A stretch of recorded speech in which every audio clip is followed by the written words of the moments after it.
Well, institutions are used to call people in and try having people inside the institution so that they can listen to them. The idea of social networking sites and the new movement is just the opposite. It's that institutions can go outside, can go to the street or to the virtual streets and listen to people, to what's going on in there. The big change is from what is official or what is institutional to what is unofficial or it's informal. Institutions should learn where people meet, where people gather, how people speak in very informal ways and sometimes even in very unorganized ways. But it's very useful. People are really participating, people are really engaging outside of the official places, and this is how can be enriched policymaking, by listening to them in new places and with new actors.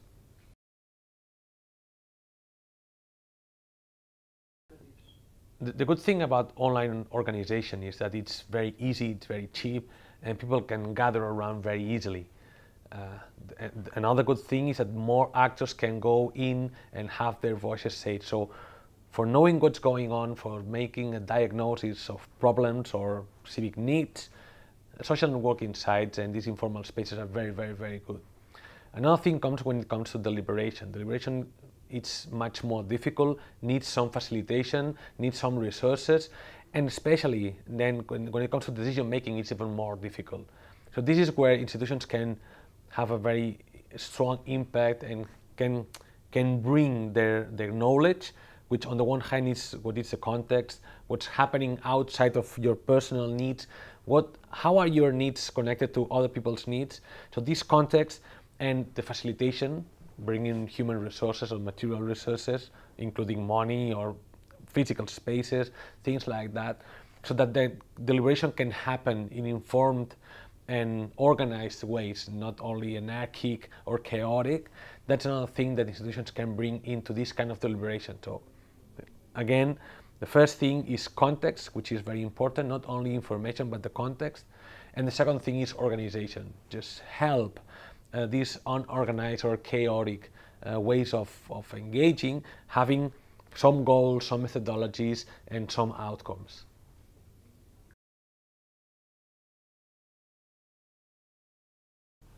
Well, the thing about how social networking sites or social media in general are helping or damaging the debate or dialogue, it's a very interesting one. On the first hand, they contribute to more people coming in, more people gathering, everyone having their say on an equal basis. Horizontality is one of the best assets of social media. But the drawback or the main barriers that we have are three. One is that you have to master the technology. So if you have a digital divide or you have some issues accessing technology, you may have some bias. The second thing is not only technology, but the information, how you manage information, how you make sense of information, how you deal with the intoxication because there are too much information. And the third thing is how you make sense of the whole thing, how you achieve your own goals with these new methodologies, these new technologies, and this new kind of information. So yes, the good thing is that more people can gather, more people can have a voice, but the bad thing is that it's a new media, we have to learn how to deal with it, we have to regulate it, even if it's formally with laws or informally with new ethos or new ethics around it. What institutions can do is absolutely make sense of this sort of chaos, so contribute with regulation, again, formal or informal, contribute with training, contribute with the access to technology, and trying to separate the actives or the signal from the noise. This is something that institutions should be able to be doing, should be able to do, and should be very capable of doing.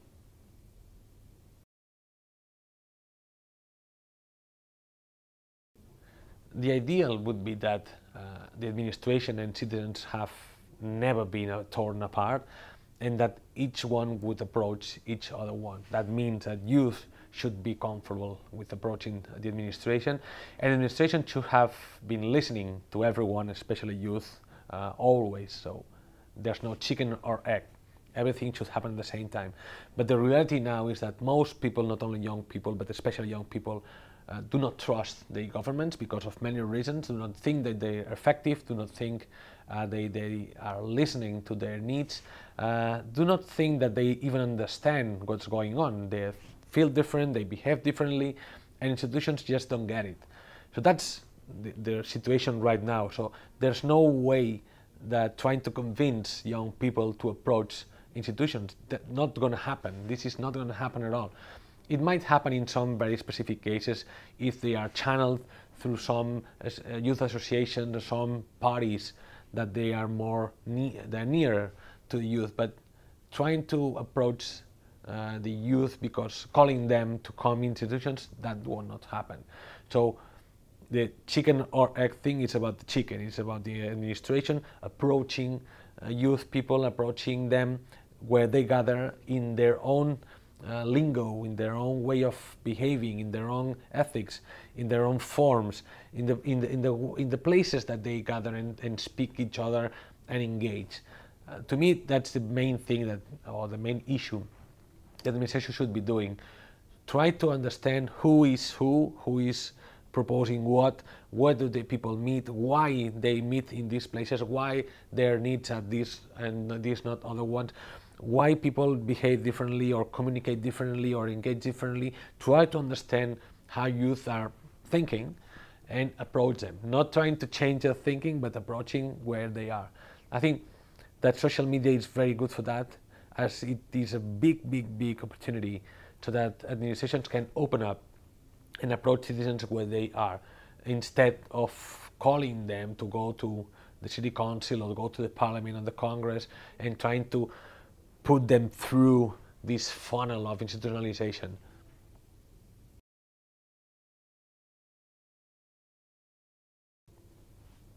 I think there are some new intermediaries between institutions and people. It's not anymore, or at least not only, political parties and NGOs and labor unions, but there are some other networks that are facilitated by some civic organizations, which many times are not even institutionalized. They're just gatherings of people. There are some distributed leaders that come up with an idea and gather some momentum, and they succeed in gathering people around them, or at least not around them, but around their idea, their project.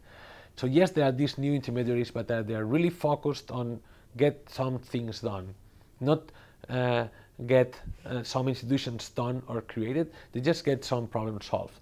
The good thing is that these problems usually are networked, are connected one with each other, so that people can hop around and the momentum can be increasing. These are new kind of para institutions and real institutions. They behave like institutions on the outside. They have spokesmen, they have goals, they have some resources, they have some connections, some agenda, but on the inside they usually do not behave the way that the political party would behave, just like with a strong leader and a strong organization and a strong hierarchy. It's really distributed power, it's really disallocated power. It's just people coming in and out. You can participate a lot or can participate a little bit, and everything will join up the big thing. So yes, there are these new things, there are these para institutions, these new networks of people, and you really need new ways to approach these networks. It's not because you don't have a single spokesman. Sometimes leaderships change because they are distributed. And institutions do have to learn what these new intermediaries are, how do they emerge, and how do they dissipate in other different leaderships, and try to reshape their own protocols to engage with these kind of intermediators.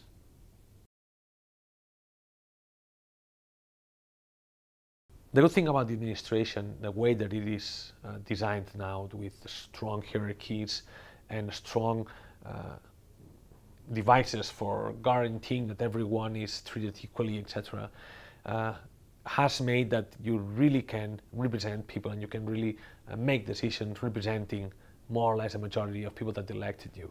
The bad thing about this is that if you are not inside this strong and closed system, you're not listened to, and you don't get to have your things put on the agenda. So the big challenge and the big opportunity at the same time of the administration is how to informalize all these protocols, or at least how to bridge what is happening at the informal level with the formal level. So there are new places where the administration can gather and connect with people and with the citizens, and it is at these very informal levels, very local levels, very sectorial levels that usually don't get into mainstream politics because they are on the margins of the institutions, or usually actually outside of institutions. So institutions have this challenge and opportunity to open up, not only go through the chain that begins with the labor union or the political party and goes to the parliament and the Congress and all the institutional levels on to the government, but try to reach out to these other places that are informal but are very organized, even in new ways, but they are organized. They do have people working in there, doing things, getting things done. I think that these new informal places that I think that the administration can reach are the best place to start with. And the best way to start uninformalizing this is by letting individuals inside the organization, that means politicians or means officers at the administration, to be able to participate on individual basis in these informal places, so that a given politician does not go there in representing the administration, but just being part of it, being part of the network, bringing his own resources that come from the administration, of course, but just being another member, another node of this huge network. And I think these new informal places that work as network, where you can join personally, not institutionally, are the best place to begin with.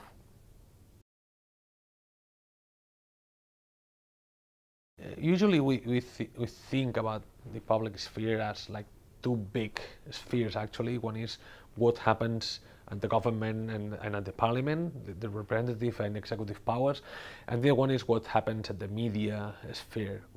They're talking to each other and they both explain to the citizens what is going on. I think that there's a new sphere, or at least can be thought as a new sphere, as a fifth power, which is what is happening at social media and these informal places. It looks like a chaotic sphere, not much like the media sphere, which is much more vertical, and more especially what happens at the representative powers, which is even more hierarchical and more vertical. What's happening at the media level is very horizontal and very fragmented. There are things happening in one social networking site and things happening very differently in another social networking site. So you do have these several places, these several ecosystem or information ecosystem that are tied to each other, but they just talking about just different tiny part of reality. I think that the new global sphere is this three parts: what's happening at the institutions, what's happening at the traditional media, and what is happening at this atomization of several platforms, digital platforms that create this transmedia ecosystem of information, of deliberation, of engagement. So I think that making the connection between the three is crucial if we do want to keep having a connected, and in the sense of politically connected, citizenship. If we are not able to connect the public sphere of media and the public sphere of institutions with the public sphere that now has been articulated with social networking sites, we will be failing as a society in being able to have this dialogue that makes policy making so rich.